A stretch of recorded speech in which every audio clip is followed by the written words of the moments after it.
한 사람의 이름이 세 장면에 등장합니다. 1885년 런던의 신문지면, 1907년 헤이그의 회의장 밖, 그리고 1912년 타이타닉의 승객 명단.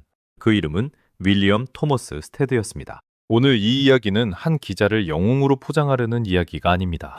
오히려 더 불편한 질문에 가깝습니다. 기사 하나가 정말 세상을 바꿀 수 있을까? 그렇다면 그 기사는 어디까지 거칠어져도 되는 걸까? 스테드는 19세기 영국 언론에서 아주 강한 이름이었습니다.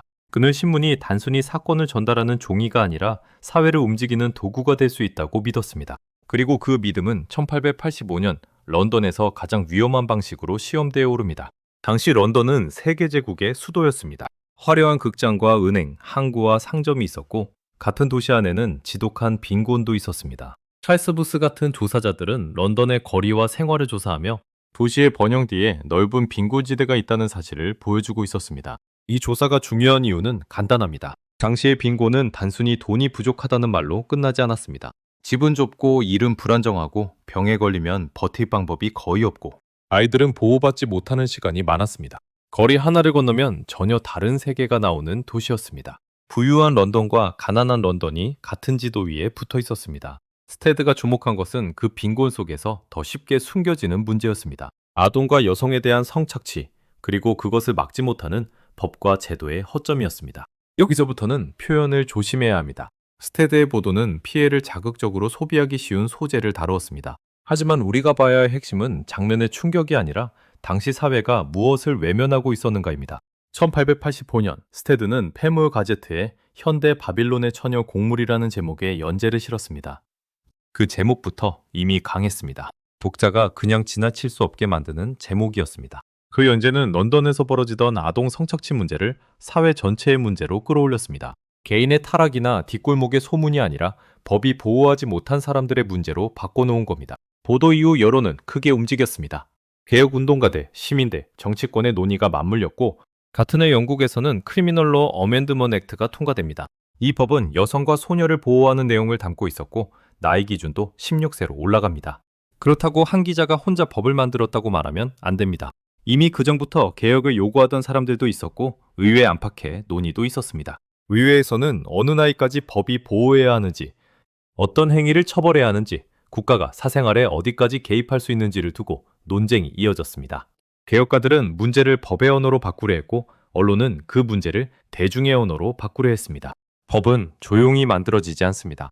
때로는 거리의 분노, 신문 지면, 의회 속기록, 종교단체와 사회개혁가들의 압력이 한꺼번에 밀려올 때 움직입니다. 스테드의 역할은 다른 곳에 있었습니다.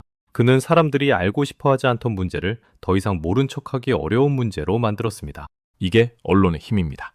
하지만 바로 여기서 이야기는 단순한 미담이 되지 않습니다. 스테드의 방식은 지금 기준으로도 당시 기준으로도 논쟁적이었습니다. 그는 문제를 증명하기 위해 위험한 취재 방식을 사용했고 결국 자신도 법적 처벌을 받았습니다. 그러니까 이 이야기를 깔끔하게 정리하면 안 됩니다. 좋은 목적이 있었다. 사회가 움직였다. 그러니 모든 방식이 정당했다. 이렇게 말하는 순간 우리는 탐사보도의 가장 중요한 질문을 놓치게 됩니다. 진실을 드러내려는 보도는 어디까지 갈 수 있는가? 피해자를 보호하려는 보도가 피해를 다시 전시하게 되지는 않는가? 분노를 일으키는 기사가 사실을 더 선명하게 만들 수도 있지만 동시에 사람을 구경거리로 만들 수도 있지 않은가? 이 질문은 19세기 신문에만 갇혀있지 않습니다. 오늘의 폭로 보도도 같은 위험을 안고 있습니다. 제목이 강해질수록 더 많은 사람이 보지만 제목이 너무 앞서가면 사실은 뒤로 밀립니다. 피해를 말해야 사회가 움직이지만 피해자의 삶을 지나치게 자세히 보여주면 또 다른 소비가 됩니다.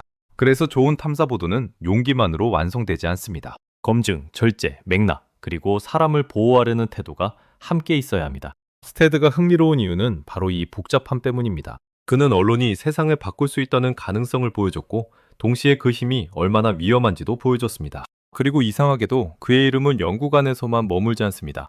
1907년 헤이그. 대한제국은 일본의 보호국화가 부당하다는 뜻을 국제사회에 알리기 위해 특사들을 보냅니다. 하지만 국제회의의 문은 쉽게 열리지 않았습니다. 공식 외교의 자리에서 작은 나라의 목소리는 밀려났습니다. 이때 필요한 것은 군대도 조형문도 아니었습니다. 누군가 들어주고 써주고 바깥에 알려줄 통로였습니다. 약한 나라가 국제회의장 밖에 서 있을 때 문제는 논리만이 아닙니다. 그 논리를 누가 읽어주는가? 누가 회의장 안팎에 언어로 옮겨주는가? 누가 이것은 작은 나라의 불평이 아니라 국제 질서의 문제라고 말해주는가? 관련 연구들은 그 과정에서 스테드와 회의복, 국제평화운동 네트워크가 한국 대표단의 활동을 알리는데 연결되어 있었다고 설명합니다. 여기서도 핵심은 영웅 한 명이 모든 것을 해결했다는 이야기가 아닙니다. 핵심은 목소리가 막힌 사람들에게 언론과 국제 네트워크가 어떤 의미였는가입니다. 대한제국의 특사들은 회의장 안으로 들어가는데 실패했습니다.